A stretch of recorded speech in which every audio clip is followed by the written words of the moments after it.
Suppose you have a Boolean expression, say P and not Q. The question is, can we make this statement to true? Okay. What assignments can we give to P and Q so that the resulting value of this Boolean expression is true? Okay. One example you can think of is P has to be true and Q has to be false, right? I think that's the only assignment that's possible in this case. So given a formulae like this or a Boolean expression like this, SAT solvers actually try to find solutions to this assignment statement. It comes up with something like this, right? That's the purpose of a SAT solver. It just works on a Boolean formula. So how you can codify this in a more formal way is this. Z3 is one particular solver developed by Microsoft. So you define two Boolean variables, and then you ask Z3 to say, solve this equation for me, okay? The equation is P and not Q. So this is basically the way you codify this expression, right? All right. So once you run it from command line like this, it tells P being true, Q to be false, will satisfy this particular expression, okay? That's basically at a very high level what a SAT solver is, okay? Given a Boolean formula, it can, or given a Boolean expression, it can find assignments to your Boolean variables to make the statement. If I am late, then I'm running is one statement. And then another statement saying, either I am running or I am not late, okay? You probably have seen these kinds of statements when you are studying discrete math or some core computer science courses where logic is taught. What you are asking here is that, are these statements equivalent? How do you do that? Usually we do truth table. We build a truth table. We have Boolean variables late and running, and then we reason about statements. Here we can automate that process because it's basically a logic solver, right?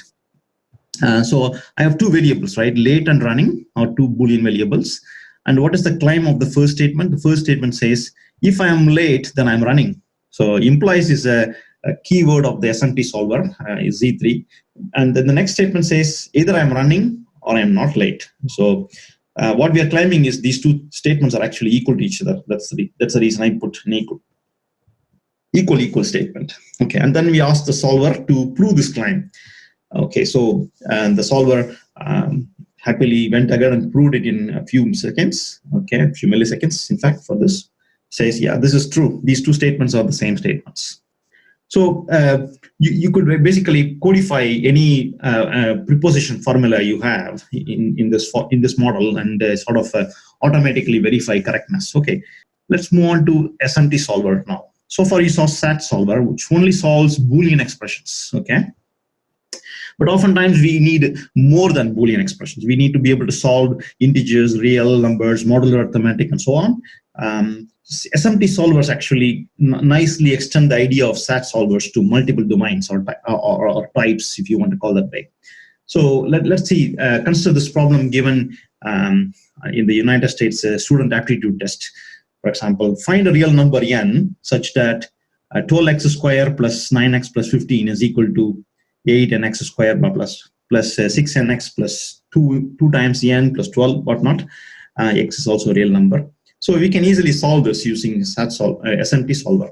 Okay, we create two variables x and n, and they are real numbers. And then we ask the solver, go and solve this constraint for me. Okay. By the way, when you say s.add, it means adding a constraint to the solver. And then we are asking the solver, is there a solution? Check means you're checking whether can you find an assignment to make this particular statement true. If it finds, it will return a SAT, right? SAT means satisfiable. And then we are just interested in the variable value n. So we are extracting n out of the model it has, and then we are printing the answer. In this case, n turned out to be 3/2.